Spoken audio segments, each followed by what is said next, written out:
บัดนี้เลวัตตาน้อยก้อยพาทีทะแหลงกาวจิตกะสันได้โอ้เอาถือความจนเข้าบีบคั้นเลยตันเตือนระวังคมสาธิโนนินแก้วบ่สมพอเห็นสูงคาดอกพอแนวไก่ป่าแลนเข้าบ้านบ่มีมือว่าสิขานอันแนววางน้ำจันบ่สมหมู่กุลสาโลโซเสียวภายสานั่นหลวงหลวงก็คงแย่เฮาเป็นแพ้พื้นอีโปคำมาโกฝ่ายเส้นใหญ่ห่มเข้าเมืองศรีวิไลยานคนหัวได้ย่อยืยามนาดาประจันบุญสมพันธ์พลาหน่อยบ่หวังคอยได้สดบวงดอกพอ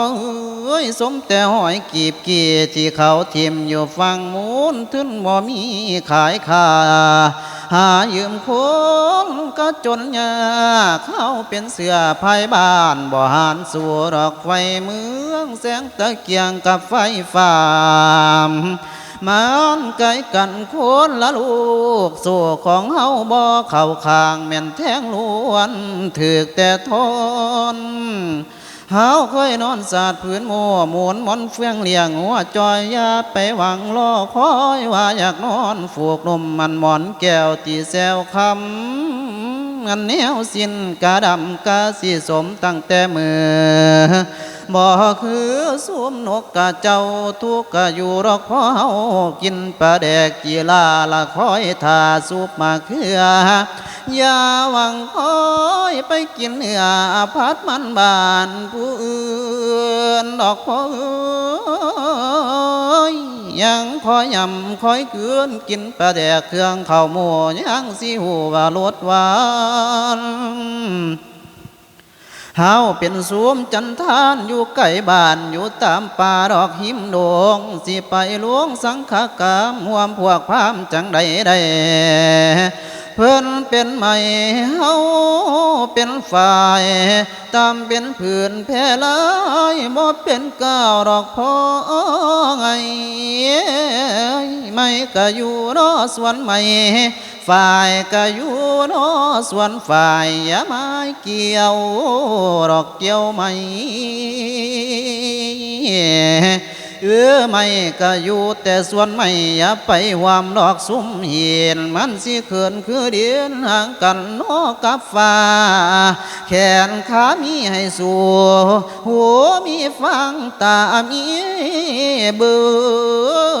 งเห็นเพิ่นทรงเจ้าอย่าซึ่งเดียวสิย้อนบ่ถือกองลูกบอกเอ้ยคัดของพ่อและแม่ทั้งสองผู้เคยเลี้ยงว่าเพียนพามทรมานทรกรรมซื้อว่าเป็นลูกจ้างพ่อปานสร้างว่าลากคน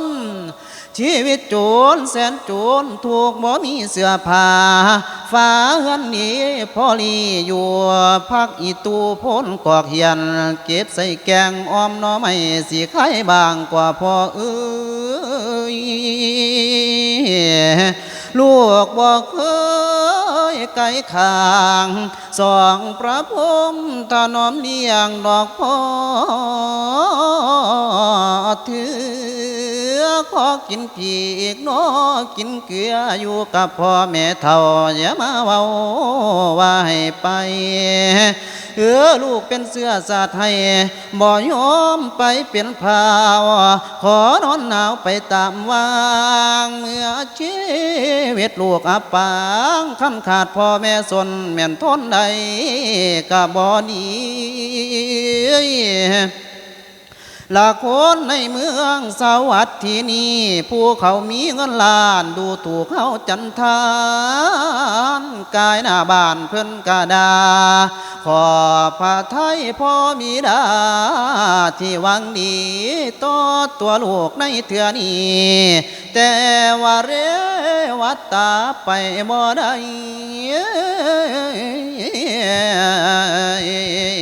มันอัดอันอ่างมนุ